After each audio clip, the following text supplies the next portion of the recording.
xin gửi lời chào thân ái tới quý vị thính giả đang lắng nghe chương trình Hạnh phúc Đài Bắc. Hello， 小戴好，听众朋友大家好，我是唐伯虎点秋香的秋香，我是那个不能不吃辣又无辣不欢的小戴。那我们一起来欢迎听众朋友一起来收听我们的节目。Hello， 大家好，我是煮菜的奶爸狗狗，刚刚从国立教育广播电台出来，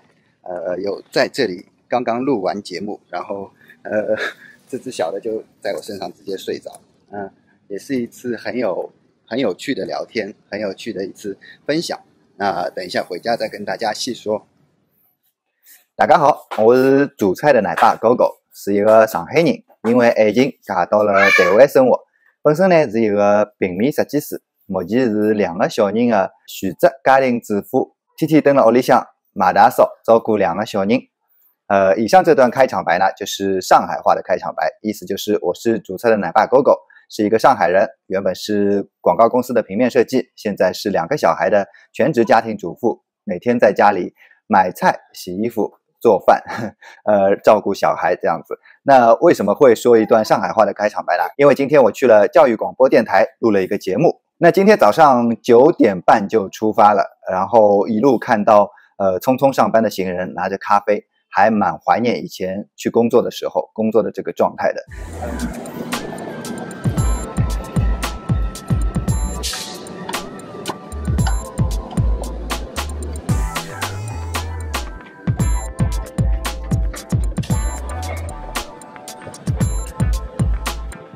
然后在大概8点钟左右搭上了捷运，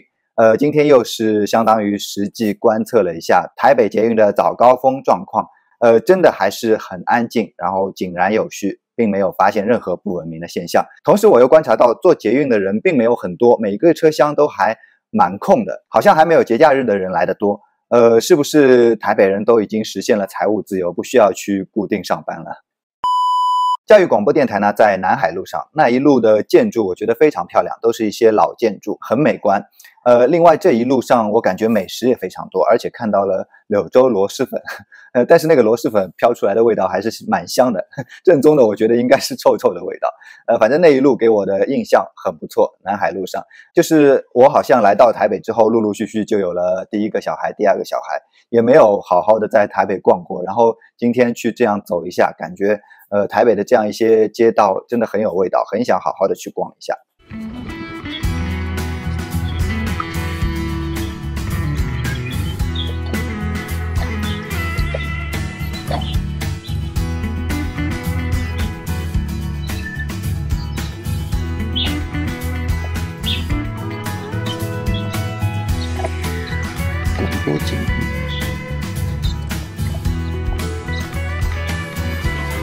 这个金钟奖主持人金钟奖好厉害。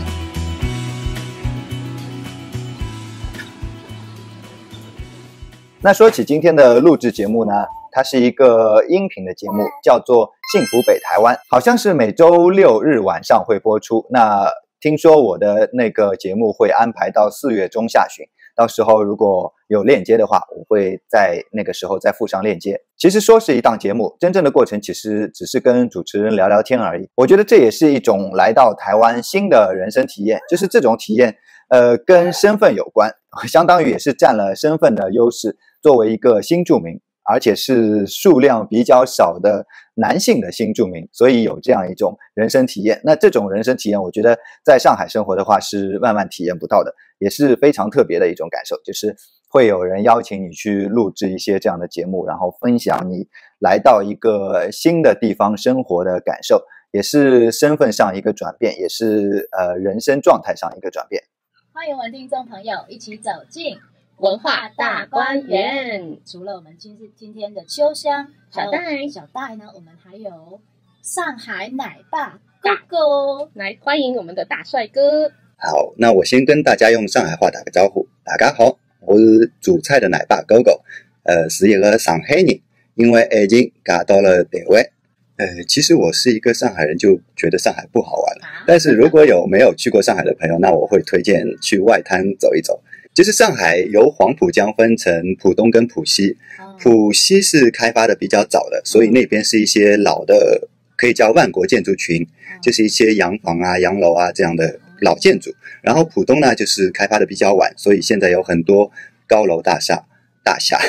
然后所以对浦西是在那个黄浦江以江为界，对，东边跟西边，对。然后最高的那个楼好像叫做上海中心，其实我也不是很清楚了已经，因为上海就是1年一个样，3年大变样这样的概念，对。对，像我刚刚出生的时候，浦东的陆家嘴，也就是现在高楼林立的那一块地方，都还是农田平地，对。然后渐渐的，就是第一座是东方明珠，然后再是金茂大厦，然后有一个叫开平器，我不知道它原名叫什么，但是它的造型就很像开平器。然后再有上海中心这样子的一些高楼。现在，我本身是上海人呢，我蛮喜欢去黄浦江的浦西这边，然后有一个摆渡船的码头，坐上摆渡船就可以搭船到浦东。黄浦江大概搭船过去20分钟，因为那个船开得很慢，是慢船。他就坐在船上呢，你就可以同时看到浦东跟浦西的风景，但是黄浦江的风景就不建议看了，因为黄浦江很黄。对。那今天去的时候就全程要带着一个妹妹，因为我们家这个妹妹算是很聪明也好，还是很敏感也好，就是很难带，除了我跟果果之外，其他人带她基本上都会爆哭。因为之前有几次我出去办事啊什么的，然后就把她托管给我岳母带。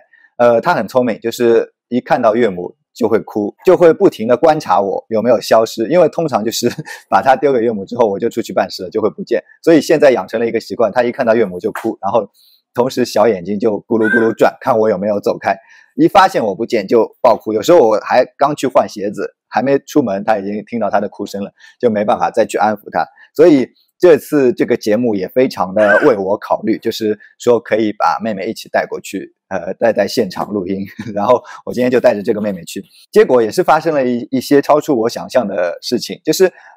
妹妹很爱吃，那我通常要出去有事情呢，要把她带着，都会带很多零食啊什么给她准备好。结果今天到那边那个录音室就没办法吃东西，录音室是不允许吃东西的，所以我一下子有点慌了。后来还好我有带 3C， 就是真的就是带小孩，虽然我心里知道 3C 是非常不好的一个东西，但是真的是实际带过，大家应该都知道 3C 是没办法避免的，就是有些情况下不得已需要给他看。比如说我有时候上厕所，他如果放他一个人在外面，他可能会去摸电啊什么的一些危险的东西，那没办法的情况下只能开个电视让他看一下，稍微让他安静个5分钟去上厕所。你看他现在又来闹了。就是对，带过小孩的应该也知道 3C 是不好的东西，但是真的是很难避免，在一定的情况下还是不得已会让他接触。那今天就是真的多亏了 iPad 的服务，就是因为录节目有分上下2集，上集的时候他真的又不能吃东西，那坐在里面他又无聊，他要走来走去，我又没办法牵着他走来走去，所以就放了一个 iPad 在旁边，把他抱在我身上看。他而且很奇怪，就是我一戴上耳机他就爆哭，所以今天全程也没有办法听到自己的声音，就是不戴耳机来录制，然后坐在我身上，好险就是还算乖，还算顺利，让我录完了上半集。然后下半集呢，他可能听我说的比较无聊，爸爸说的比较无聊，对不对？所以他就睡着了。在上半集下半集的中间的时段，大概3-5分钟的休息时间，我就因为我很熟悉他了已经，就我知道他要睡觉了，然后就抱在身上颠啊哄一哄，他就睡着了，就很短的时间就睡着。然后下半集的时候就全程这样抱在身上，趴在我肩上睡，也非常顺利的一个过程，就是也没有打乱我们，也没有打扰到我们，这样一个过程。妹妹还是很配合很乖的。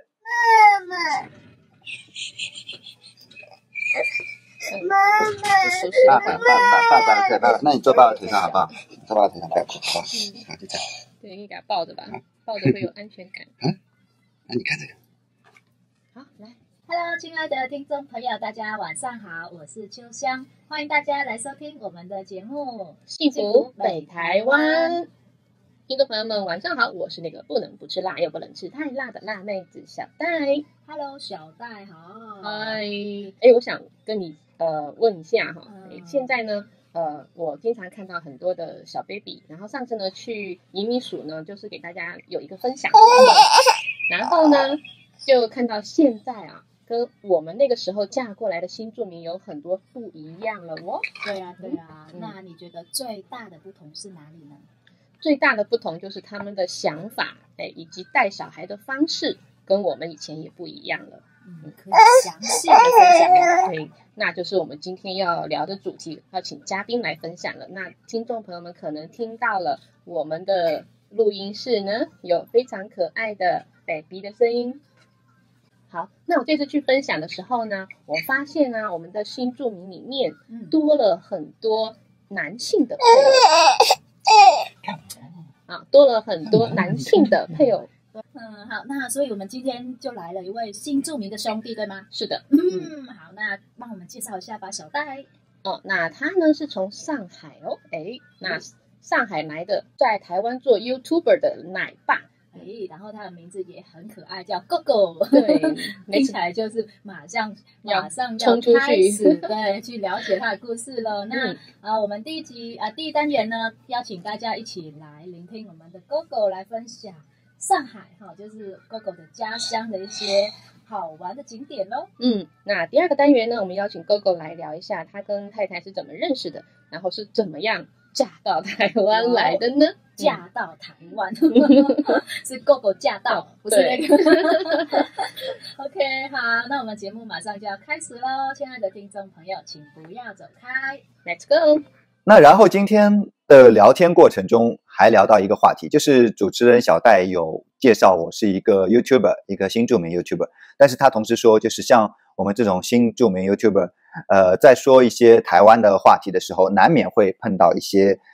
比较极端的键盘侠，会对我们有一些身份上的指责也好，观点上的指责也好，而且那些指责是比较偏激的，并不是那么理性。他说就是问我是怎么应对这样一些网络上的键盘侠的流言蜚语的。那说来这个问题其实也是蛮心酸的，就是我一开始真的